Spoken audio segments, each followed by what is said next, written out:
Well, today, I think we'll finish up with this Xi Trump meeting that happened. I know they're best buddies and they respect each other, but an hour and 40-minute meeting, I don't know. Um, Color me skeptical. I don't think that they were such buddies throughout the whole thing. And it really did come down to the rare earth minerals and the chips because that's all we're talking about. Yeah, they bought the soybeans and stuff like that, but that's kind of immaterial.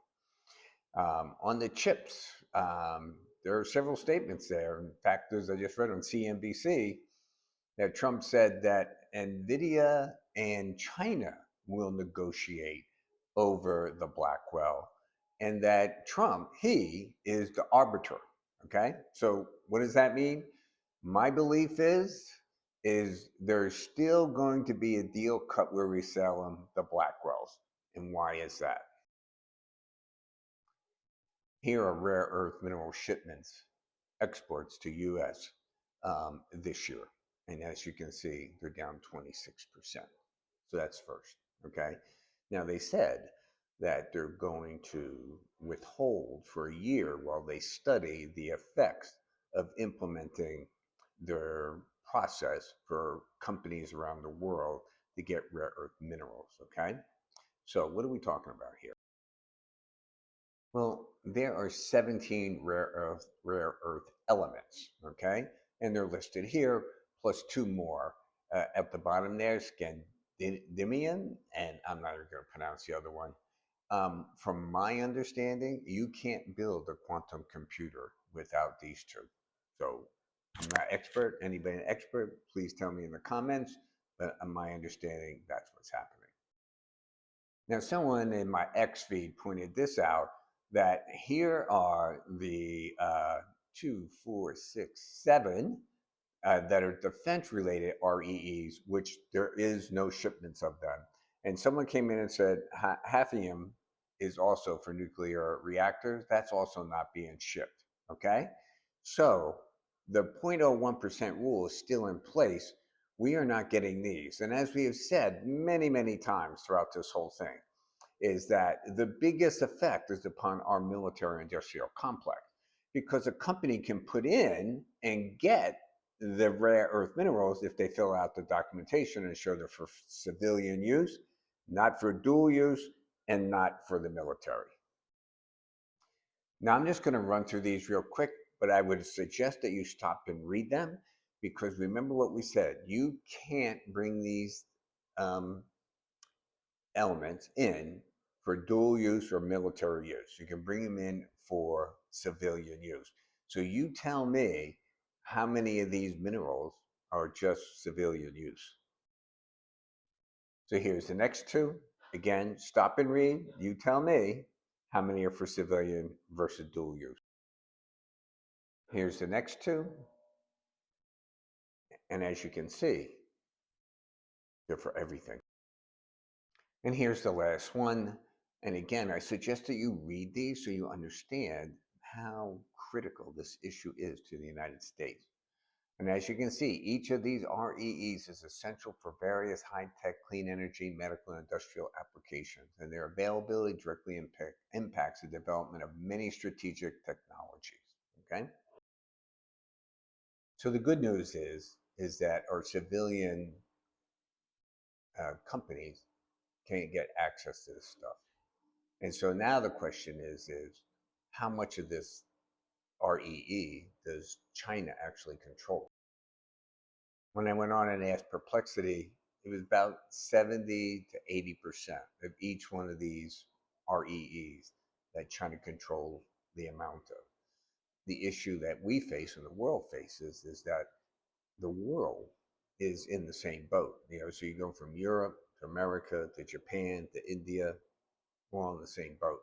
So it's not like, when we're signing all these agreements, we're really talking about development of the processing.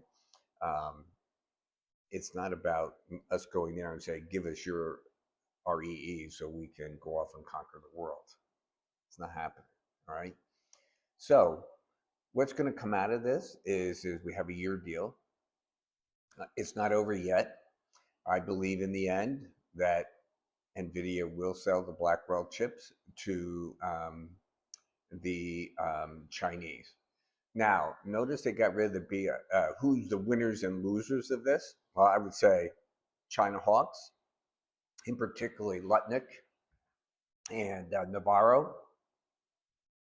They weren't even involved with the negotiation. That shows you. And they're supposedly our chief negotiators. So they were out because they're the nationalists, right? They believe anti-China, tariffs on them, no matter what they do, no matter what they say, and that's over. Okay, and so I think China's a winner in this sense that we're now treating them as an equal. I'm sure there are people who disagree with that. It's fine. I'm saying we treated them. Notice the word we treated. We came to an agreement almost as an equal. Okay, and that equality was driven by rare earth minerals. Okay. Second, I would say the China Hawks in America have a setback. It's been 10 years. They've been driving the narrative. That narrative now is kind of put off to the side. We have to see how this next year goes. I have no idea, but we'll find. Everyone's going to find out. The other thing I want to mention is the BIS 50. So this was Lutnick's little baby that he introduced without telling anybody, which then caused us to get rare earth minerals. I'm sure that's why Lutnick is in the doghouse. And frankly, I don't think it'll be long where he'll be gone from the administration, just my opinion. If you notice, I've been trying to think the last time I heard from Navarro, I think it's been, what, 3-4 months? I'm not following it, but I'm just thinking last night. Haven't heard from Navarro in a long time. So I think those two guys are gone. So this BIS 50 is only important because of Nexperia, okay? So we know what happened. Netherlands took Nexperia and so forth and so on. But about 20% of the chips are manufactured in Europe, in the Netherlands, and 80% in their factory in China, okay? But 100% are packaged in China to ship out to everybody. So they do 110 billion chips a year. So if the Netherlands doing 20%, so what's that, 25 billion or something like that? But they have to ship them to China to get packaged. Now notice the other day that Huang, people speak in forked tongues all the time, but Huang said, hey, 100% of our chips are made in, 100% of our chip is now being made in Arizona, okay? Yes, that is true. But 100% of the chips are still packaged in China. Okay.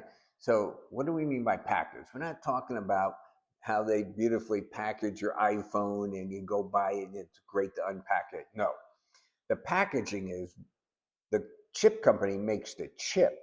The packaging is the electronics allowing the chip to speak to the electronics that you're going to plug it into the PCB, into the board. Okay. So without that packaging, you just got a chip that can't talk to anything. All right. So 100% of NVIDIA's chips are packaged in Taiwan. And the same thing with Nexperia, 100% are packaged in Guangdong, I think it is, in China for shipping out. Now, we have heard from everybody. They've closed down their car lines in Mexico. They're closing them down in Europe. We're going to have to close down here in the United States unless the EU comes to an agreement in the next couple of days with the Chinese. And to be quite honest with you, if you're the Europeans and they took the hard line because Lutnick threatened them if they didn't take over Nexperia, and so they do that, and then Trump goes to China and cuts a deal, undercuts them, gets rid of the BIS 50. So tough being an ally in today's world. Very tough being an ally. So this is what I would say in my mind, what I'm worried about. Now, I hear everyone saying this is a victory and so forth, and it's a victory in this sense. We're not going to crash our economy. Yes, that is a victory. I give it 1,000%. That is a victory, okay? But I don't want this agreement to stop us from discussing what the work we have to do. What do you think? Tell me in the comments and like and follow.